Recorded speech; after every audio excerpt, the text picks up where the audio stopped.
Hi friends, welcome back to Neha food stories. ഞാൻ ഷഹറൂബ ഷമീർ.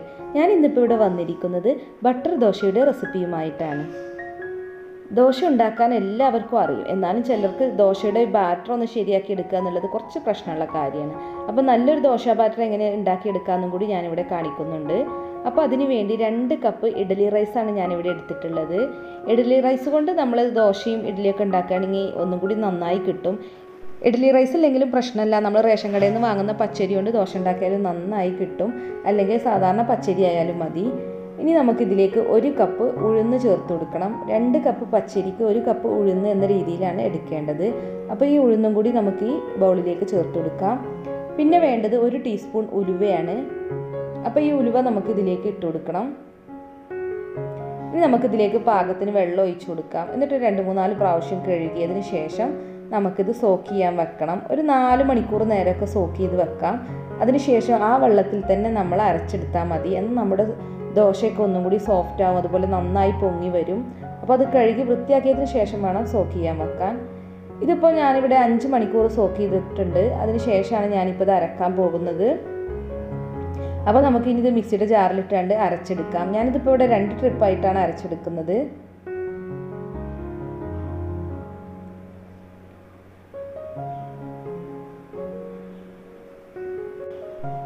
ഇനി ഇതിലേക്ക് 1/4 കപ്പ് ചോറ് ചേർത്ത് കൊടുക്കണം നമുക്ക്. അപ്പോൾ ആദ്യം ഇതിൻ്റെ പകുതി ചോറെടുത്ത് നമുക്കിതിലേക്ക് ചേർത്ത് കൊടുക്കാം. എന്നിട്ട് ആവശ്യത്തിന് വെള്ളം ഒഴിച്ചു കൊടുക്കണം. നമ്മൾ അരി സോക്ക് ചെയ്യാൻ വെച്ചിട്ടുള്ള ആ വെള്ളം തന്നെ ചേർക്കുന്നതാണ് നല്ലത്.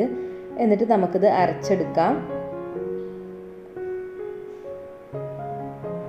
ഇപ്പോൾ ഫസ്റ്റ് ട്രിപ്പ് ഞാനിവിടെ അരച്ചെടുത്തിട്ടുണ്ട്. നമ്മൾ അരക്കുമ്പോൾ അതുപോലെ കുമിള വന്ന് തുടങ്ങണം, അതുവരെ നല്ല സോഫ്റ്റായി അരച്ചെടുക്കണം. ഇനി നമുക്ക് ഇത് നമ്മൾ ഏത് പാത്രത്തിലാണോ പൊങ്ങാൻ വെക്കുന്നത് അതിലേക്ക് ഒഴിച്ചു കൊടുക്കാം. ഞാനിവിടെ ഒരു സ്റ്റീൽ കലാണ് എടുത്തിട്ടുള്ളത്. അപ്പോൾ ഇതിലേക്ക് ഒഴിച്ചു കൊടുക്കാം.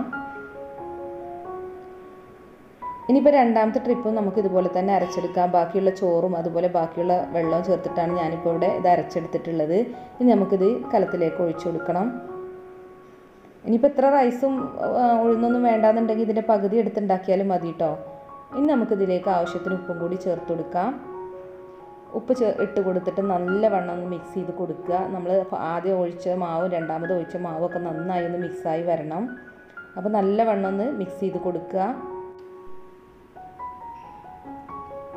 ഇനി ഇത് അടച്ച് വെക്കാം. എന്നിട്ട് ഓവർനൈറ്റാണ് ഞാനിപ്പോൾ ഇത് വെക്കുന്നത്. അതിന് ശേഷം രാവിലെയാണ് അപ്പം ചുട്ടെടുക്കുന്നത്.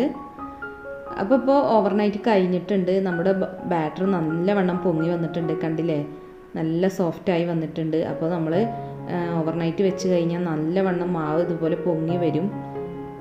ഇനിയിപ്പോൾ നമുക്ക് ഇതുകൊണ്ട് ദോശ ചുട്ടെടുക്കാം.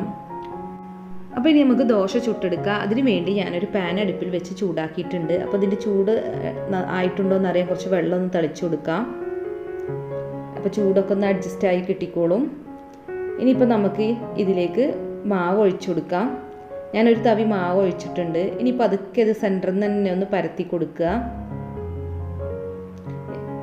നമ്മൾ വലിയ ദോശ തവ എടുക്കുകയാണെങ്കിൽ നല്ല വലിയ ദോശ ഉണ്ടാക്കിയെടുക്കുക കേട്ടോ. നമ്മൾ പുറത്തുനിന്നൊക്കെ വാങ്ങുന്ന ടൈപ്പിൽ. ഇതിപ്പോൾ എൻ്റെത് ചെറിയ ദോശപ്പാനാണ്. അപ്പോൾ നമ്മുടെ ദോശ വെന്ത് തുടങ്ങിയിട്ടുണ്ട്. അപ്പോൾ ഇനി നമുക്ക് ഇതിലേക്ക് 2 ടേബിൾ സ്പൂൺ ബട്ടറാണ് ഞാനിവിടെ എടുത്തിട്ടുള്ളത്.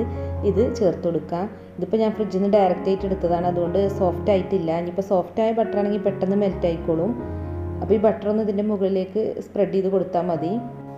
ഇനി നമ്മളിത് അടച്ച് വെക്കരുത്, അടച്ച് വെക്കാതെ വേണം കുക്ക് ചെയ്തെടുക്കാൻ. നമ്മുടെ ബട്ടർ ഇപ്പോൾ മെൽറ്റായി തുടങ്ങിയിട്ടുണ്ട്. ഇനി നമ്മുടെ ദോശ ഇങ്ങനെ ബ്രൗൺ നിറത്തിൽ വന്ന് തുടങ്ങും, നല്ല ക്രിസ്പിയായി വരും.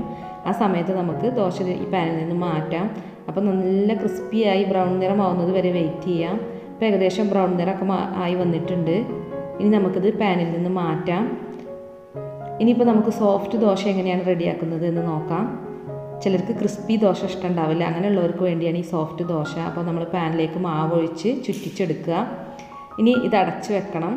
ഒരു 2 മിനിറ്റൊക്കെ അടച്ച് വെച്ച് ലോ ഫ്ലെയിമിലിട്ട് കുക്ക് ചെയ്താൽ മതി. അപ്പോഴേക്കും നമ്മുടെ സോഫ്റ്റ് ദോശ റെഡി ആയിട്ടുണ്ടാവും. ഇപ്പോൾ നമ്മുടെ ദോശ ഇവിടെ നന്നായി റെഡിയായി വന്നിട്ടുണ്ട്. നല്ല സോഫ്റ്റ് ദോശയാണ്. ക്രിസ്പി ദോശ ഇഷ്ടമില്ലാത്തവർക്ക് പറ്റിയ നല്ലൊരു സോഫ്റ്റ് ദോശ. അപ്പോൾ ഇനിയിപ്പോൾ ഞാൻ കാണിക്കുന്നത് ഗീ റോസ്റ്റ് എങ്ങനെയാണ് ഉണ്ടാക്കുന്നതാണ്, നെയ് റോസ്റ്റ്. അപ്പോൾ നെയ് റോസ്റ്റ് ഉണ്ടാക്കാൻ നമ്മൾ അതുപോലെ തന്നെ മാവ് ഒഴിച്ച് ചുറ്റിച്ചെടുക്കുക, നല്ലോണം പരത്തിയെടുക്കണം. ഇനി ഇതിലേക്ക് 1 ടേബിൾ സ്പൂൺ നെയ്യൊന്ന് ഒഴിച്ചു കൊടുക്കാം.